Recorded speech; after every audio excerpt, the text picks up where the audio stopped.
Good afternoon, Jets Nation. Welcome to the Jets Show. Yesterday, we lost to the Baltimore Ravens. A lot of people are already saying that this season is a lost cause and have lost faith in the team. But instead of losing faith, I've actually gained some. So why is that?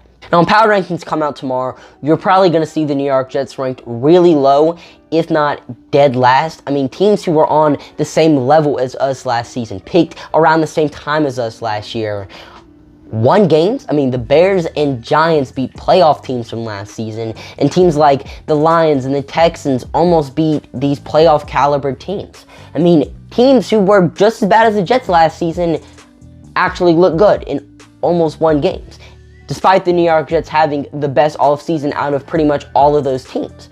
I mean, are the New York Jets just forever cursed? Is our coaching staff bad? No, we actually saw improvement from our team last season despite the loss. I mean, the defense, who was ranked 32nd in the NFL last season, actually played good. Yeah, Lamar Jackson threw a 50-yard touchdown and they scored 24 points, but he also only had 17 rushing yards, and the Ravens only had 63 total rushing yards in the game, which is probably some of the lowest amount of rushing yards they've had in a very long time.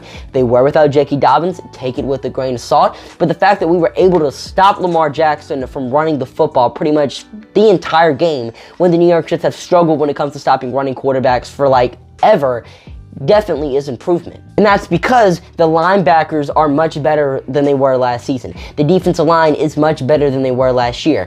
And yeah, we only got 2 sacks, but we were getting the pressures on Lamar Jackson. It's just Lamar Jackson. He's a very hard quarterback to bring down. The secondary also played phenomenal. Sauce Gardner, 2 catches, 19 yards allowed. DJ Reed, 0 catches and an interception. And Michael Carter II had a very tough task of stopping Mark Andrews, one of the best tight ends in the NFL. And he had only 52 yards yesterday and was pretty much completely irrelevant in yesterday's game. So the secondary also has improved. The safeties, touch and go. They were the reason Lamar Jackson had the 50-yard touchdown and pretty much all of his yards in yesterday's game, but hopefully we see that unit improve as the season goes along. But the Jets defense, that was worst in the NFL last season, is probably going to be a top 15 unit, if not top 10, when the season's all said and done for. But the offensive line, offense was the reason we lost yesterday's game, but I also saw flashes of improvement in them as well. Michael Carter is a better running back than he was last year. Breece Hall is going to be a stud once he develops more into an NFL player, and the same thing goes with Garrett Wilson. Once these two players get more snaps, we're gonna see them play good. That offensive line was the reason we lost in yesterday's game, but hopefully we see that unit improve as the season goes along, like they did last year. We were terrible week 1. The offensive line could not block at all. But at the end of the season, we had people saying we had a top 10 unit in the NFL despite the injuries we had. So I expect the New York Jets to do the same thing this season, especially now that we have a lot more talent.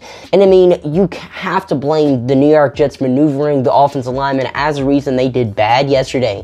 I mean, George Fant was expecting to be the right tackle heading into today's game, then automatically just has to switch to left tackle, ruin the chemistry him and Elijah Vera Tucker had together, inserting a 4th-round pick rookie in Max Mitchell to come into the game. That's just ruining the chemistry this offensive line has set with each other, and of course, I do believe that was the reason we played bad in yesterday's game. Not the whole reason, but a reason for that. And also, Joe Flacco is not a mobile quarterback. Once we get a mobile quarterback behind the offensive line, Zach Wilson, we're gonna see this Jets offense have a lot more success, because if we had a quarterback who could at least run the ball or just extend plays, we would have probably saw a lot more success from our offense and the game would have been a lot closer. But Joe Flacco, 37 years old, slow as dirt, he can't move.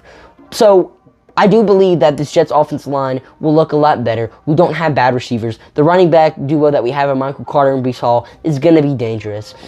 Once this offense just finally fixes its offensive line problems and gets a quarterback behind center, I do think they're going to be a good unit. And I already talked about the defense. I believe they have top 15 potential.